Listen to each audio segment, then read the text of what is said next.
प्रिय विद्यार्थियों, आज हम देखते हैं 16.1 का प्रश्न 9।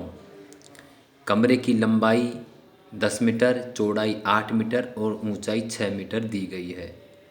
ठीक है।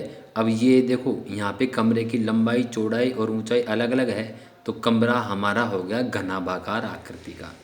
अब प्रश्न कह रहा है कि इस कमरे में अधिक से अधिक कितनी लंबाई की छड़ रखी जा सकती है। तो कमरे में अधिक से अधिक लंबाई की छड़ अगर हमें ज्ञात करनी है तो वो हमें करना होगा विकर्ण की लंबाई, अर्थात कमरे में अधिक से अधिक लंबाई की छड़ विकर्ण की लंबाई के बराबर होगी। अतः हम इस कमरे का विकर्ण ज्ञात कर लेंगे। और कमरा हमारा है घनाभाकार आकृति का, इसलिए घनाभ के विकर्ण की लंबाई का सूत्र होगा हमारा लंबाई स्क्वायर प्लस चौड़ाई स्क्वायर प्लस ऊंचाई स्क्वायर अंडर रूट। तो यहाँ पे देखिए, बराबर हमारी लंबाई कितनी है 10, तो 10 स्क्वायर प्लस यहाँ पे चौड़ाई कितनी हमारी 8, तो 8 स्क्वायर और प्लस ऊंचाई है हमारी 6, तो यहाँ पे हम कर देंगे 6 स्क्वायर और इनका हम कर देंगे अंडर रूट।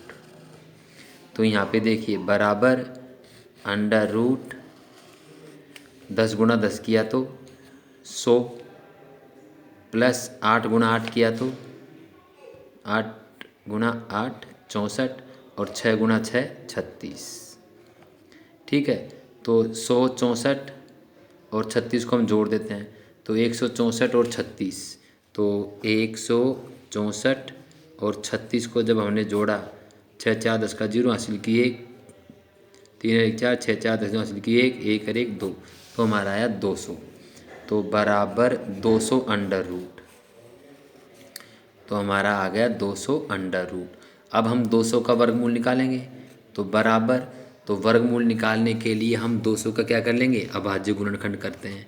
तो 200 का जब हमने अभाज्य गुणनखंड किया तो देखो 2 एकम 2, ठीक है, फिर 2 बार गया भाग, 2 पंजे 10, फिर 2 बार दिया 25, ठीक है, फिर 5 का दिया 50 25, फिर हमने वापस 5 का दिया, 5 एकम 5, तो एक जोड़ा 2 का बन गया, एक जोड़ा 5 का बन गया। तो एक अंक इसमें से लेंगे 5, एक इसमें से लेंगे, तो 5 गुणा 2 किया तो 10 और हमारा 2 बच गया, इसको अंडर रूट में रहने देंगे हम। तो हमारा आ गया यहाँ पे 10 अंडर रूट 2, 10 अंडर रूट 2 जो है ये आ गए हमारे इसके विकर्ण की लंबाई मीटर में है, मीटर ये आ गया हमारा।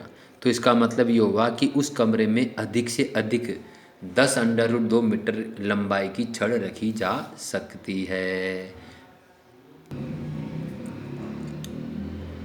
10 अंडर रूट 2 मीटर, और अंडर रूट 2 का जो मान होता है वो होता है हमारा 1.414। अंडर रूट 2 का मान 1.414, और जब हम इसे 10 से गुणा करेंगे तो हमारा आ जाएगा 14.14 मीटर। अतः हम कह सकते हैं कि कमरे में 10 अंडर रूट 2 मीटर की या 14.14 मीटर की लंबी छड़ रखी जा सकती है। अब हम देखते हैं प्रश्न संख्या 10। एक घन का आयतन 512 घन मीटर है, ठीक है, तो उसकी भुजा ज्ञात कीजिए। तो घन का आयतन है 512 घन मीटर, ज्ञात करनी हमें उसकी भुजा।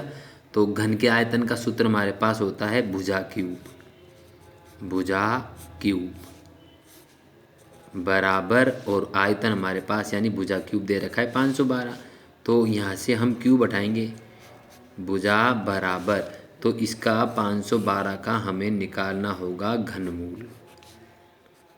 ठीक है, तो 512 का घनमूल निकाल दो, आपकी भुजा आ जाएगी। तो घनमूल निकालने के लिए हमें इस 512 का अभाज्य गुणनखंड करना होगा।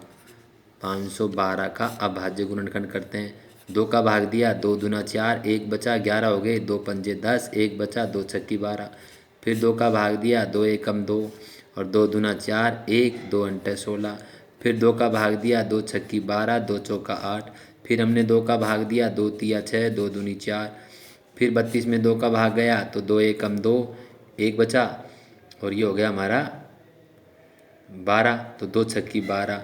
फिर इसके बाद हमने वापस 2 का दिया तो 2 अंटे 16। फिर हमने 2 का दिया तो 2 चौका 8। फिर हमने 2 का दिया तो 2 दूना 4। फिर हमने 2 का दिया 2 एकम 2। तो इस प्रकार हम देखते हैं कि 2 के हम जोड़े बनाएंगे 3 3 के, क्योंकि घनमूल में 3 3 के जोड़े बनाए जाते हैं। तो यहाँ पे हमने देखा कि सभी संख्याओं में 2 2 के 3 जोड़े बन गए, 3 3 अंकों के। ठीक है, 1 2 3 1 2 3 1 2 3, प्रत्येक में से एक एक अंक लेंगे, 2 गुणा 2 गुणा 2, और जब इन्हें गुणा हम करेंगे तो 2 दूना 4 4 दूना 8। तो हमारे पास 512 का जो घनमूल आएगा वो आएगा 8।